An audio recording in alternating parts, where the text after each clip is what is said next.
Giuliani here for Asseter Auctioneers' Great Texas Mopar Horde Auction event with item number A, a 1938 Plymouth Deluxe four-door, coupe.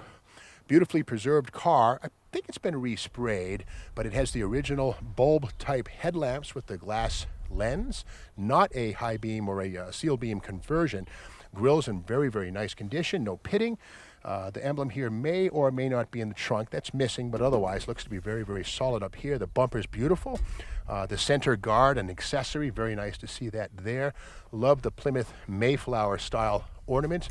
Again, hood ornament art at its best right there. Under the hood here, of course, no V8s in Plymouth until 1955. So there it is, the six-cylinder engine, which served Plymouth from 1936 all the way through 1959. Probably something like 50, 60 horsepower, something like that. Three-speed manual transmission. Dig the horn on top of the engine, that sort of trumpet device. That's the horn. Little electric klaxon type deal. The firewall looks to be the original black paint. The tags, the serial numbers, all of that stuff still present and accounted for. Let's break out the magnet just for kicks to see if we have any filler or putty happening. Nope. That's metal. Nice to see. Very good. The running board's nice and solid. Take a peek inside. Again, suicide-style doors and nice mohair interior. This is the original type fabric. It may well be the original fabric. This car seems to be a very, very nicely preserved example. Probably been resprayed, but we see the original paint on the jambs here. Again, a black car from the factory, kind of nice, very dignified.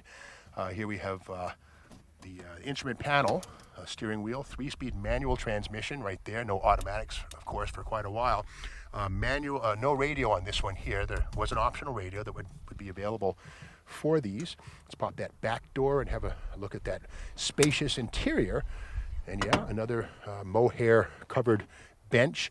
I do see seat belts here for the back seat passengers. A nice touch. Of course, no seat belts in most American cars till about 1965 or so. So you got to hang on. But again, these cars are fantastic for back road cruising. Wouldn't really want to hit the interstate in this car. Maximum speed about 60, 70 miles an hour. And at that, it'll be panting its little heart out. Okay, the magnet here on the back. Okay, maybe a little filler here. Doesn't want to stick. Huh. Oh, okay, that's a fiberglass fender right there. Okay, fiberglass fender, this one here. Now, that's not factory. This is not a super stock Plymouth. Rather, in the 50s and 60s, there were reproduction fenders available in fiberglass, and that's what we have here. Interesting. Didn't know that, but there it is. So again, fiberglass steel. So that's a reproduction fender, probably from the, J.C. Whitney or one of those companies back in the day. The trunk here is nicely presented. Looks to be pretty solid, pretty straight. I don't want to peel up that trunk mat because it's probably stuck down. I don't want to rip it. But I would guess that it's probably as solid as anything else on this car, and that's a great thing. Rear bumper looking fantastic. Good chrome on it. Let's check and see if the passenger side rear fender is steel or fiberglass. Again, another fiberglass rear fender. And keep in mind, while Henry Ford was experimenting with soybean plastics in the 1930s, Plymouth was not. That's a reproduction fender. That's okay. The body is steel. The fiberglass fender, of course, is not. The door is steel. Looks very nice. Let's trade places. Again, we'll peek inside this beautiful, spacious interior. There is the mohair covered back seat. The front seat, of course, same deal. Nice, clean presentation. Let us move to,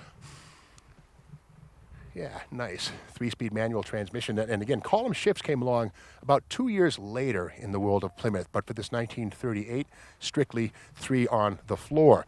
Let's get to the passenger side front fender. And, the heater, a nice little heater, yeah, Ryan, the cameraman, points out the heater. Good call, man. That's an optional heater. That was something that was available, and nice to see it there. So if you ride out in a cool day, you can warm yourself up a little bit. Front fender, is this steel or is it fiberglass? Steel. Okay. Yeah, interesting. I'm aware that there were companies selling, like again, J.C. Whitney sold fiberglass fenders for all kinds of cars as crash repair parts, not super stock lightweight. This car has fiberglass rear fenders right out of a J.C. Whitney catalog probably. But otherwise, nice steel example of a 38 Plymouth. It is lot number A. Be a nice car for your collection.